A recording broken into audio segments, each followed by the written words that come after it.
রবিবারের সকাল 7:30। দুজনে চলেছি এখন সবজি বাজার করতে।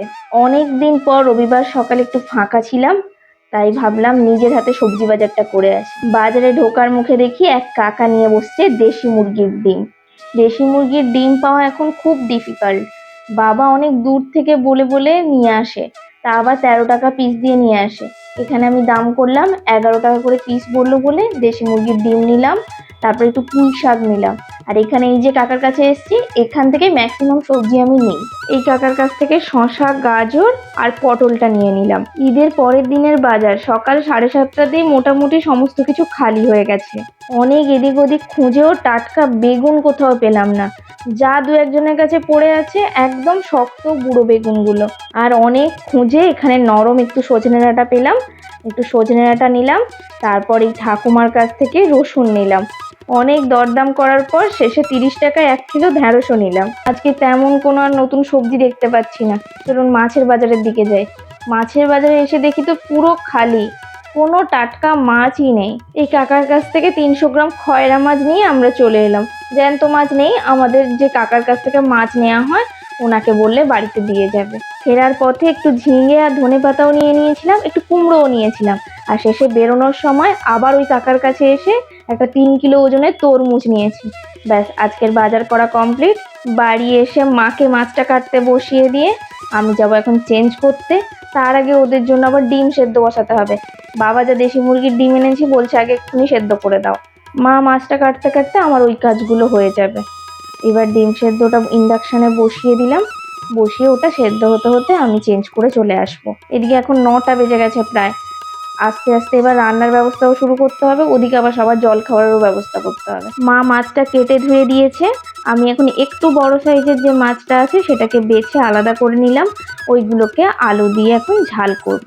এর সাথে আজকে রান্না করার জন্য ফ্রিজে কিছুটা রুই মাছ এখনো রয়েছে, ওটাকেও ফ্রিজ থেকে বের করে ধুয়ে নুন হলুদ মাখিয়ে নিলাম। এটাকে আজকে সর্ষে পোস্ত দিয়ে রান্না করব। রান্না করতে এখনো দেরি আছে, কিন্তু আগে মাছের নুন হলুদটা মাখিয়ে আমি রেখে দিলাম। যেহেতু একেবারে মাছকে ফ্রিজে তুলতে হতো, তাই হাত করলাম যখন এটা মাখিয়েই রেখে দিলাম। এবার সবার জন্য মুড়ির ব্যবস্থা করি। আজকের মশলা মুড়ি করে দেবো, আলাদা করে আজকে আর কিছু করা হয়নি মুড়ি খাওয়ার জন্য। তাই শসা, গাজর, পেঁয়াজ, ধনেপাতা, কাঁচা লঙ্কা, চানাচুর, সর্ষের তেল দিয়ে মুড়িটাকে আজকে মেখে দেবো।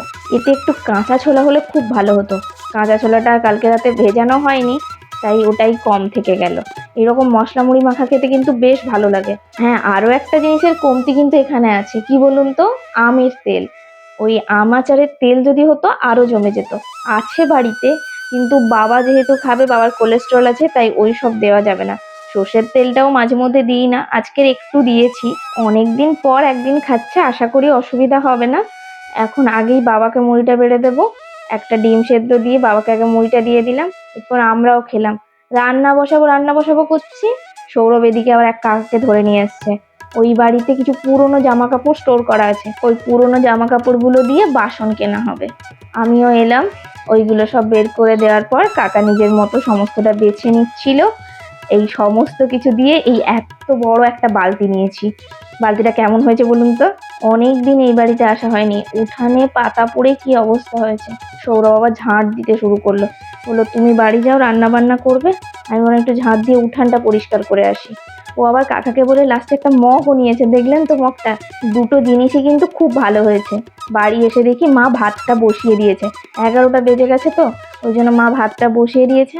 এবার আমি একে একে তরকারিগুলো করে নেব। আজকে কি কি রান্না হয়েছে তা তো আপনারা আগেই দেখে নিয়েছেন শর্টসে, তাও আরেকবার বলে দিই। আজকে করেছিলাম কুমড়ো পুঁই ডাঁটার তরকারি, খয়রা মাছের সরু সরু করে আলু দিয়ে ঝাল, উচ্ছে ভাজা আর রুই মাছের সর্ষে পোস্ত। খয়রা মাছের ঝালের রেসিপিটা এই ভিডিওতে আপনাদের সাথে শেয়ার করে দিচ্ছি, বাকি সমস্ত রেসিপি তো আপনাদের সাথে শর্টসেই শেয়ার করে দিয়েছিলাম। খয়রা মাছগুলো দুটো ব্যাচে আমাকে এখানে ভাজতে হয়েছে, একটু বেশি পরিমাণ নিয়েছিলাম। দুটো ব্যাচে আমি খয়রা মাছগুলো ভেজে নিলাম। খয়রা মাছগুলো কিন্তু খুব বেশি ভালো ছিল না, তবে অনেকদিন খাওয়া হয়নি বলে আজকের একটু নিলাম। ওই দিকের কড়াইতে কুমড়োর তরকারিটা হয়ে গেছে, এবার এই দিকের কড়াইতে মাছের ঝালটা বসাচ্ছি, আর ওই দিকের কড়াইতে সর্ষে পোস্তর ঝালটা। খয়রা মাছ ভাজার কড়াইতেই অল্প আর একটু সর্ষের তেল দিয়ে আলুগুলোকে প্রথমে নুন দিয়ে বেশ কিছুক্ষণ ভাজবো। আলুটাকে এইখানেই নরম করে ফেলতে হবে। আমি কিন্তু ঝোলে বেশিক্ষণ ফোটাবো না, এখানেই ভাজতে ভাজতে আলুগুলোকে আমি নরম করে ফেলবো। ভাজা প্রায় হয়ে এলে একটু হলুদ গুঁড়ো দিয়ে নেব, দিয়ে আরও কিছুক্ষণ ভেজে লাল লাল হয়ে গেলে আলুগুলোকে নামিয়ে নিলাম। এবার ওই কড়াইতেই কিছুটা সর্ষের তেল দিয়ে ফোড়নের জন্য কয়েকটা চেরা কাঁচা লঙ্কা দিয়ে নিলাম। তারপর দেব কিছুটা কোচানো পেঁয়াজ। এবার পেঁয়াজটাকে লাল লাল করে ভাজবো। পেঁয়াজটা ভাজার সময় অল্প কিছুটা নুন দিয়ে নিলাম, তাহলে পেঁয়াজটা তাড়াতাড়ি নরম হয়ে যাবে। পেঁয়াজটা ভাজা হয়ে গেলে এখানে দেব টমেটো, আদা, রসুন আর পেঁয়াজের পেস্ট 3 চামচের মতো। এবার এটা দিয়ে বেশ কিছুক্ষণ কষিয়ে নেব। এরপর দেব গুঁড়ো মশলাগুলো, হলুদ গুঁড়ো, লঙ্কা গুঁড়ো আর তারপরে দেব কিছুটা ধনেপাতা কুচি। আমি এই তরকারিতে একটু ধনেপাতার ফ্লেভারটা বেশি পছন্দ করি, তাই মশলা কষানোর সময় কিছুটা ধনেপাতা দিলাম। এবার একটু জল দিয়ে ভালোভাবে মশলাটাকে কষাবো। এদিকের গ্যাসের কাজ কিন্তু প্রায় কমপ্লিট।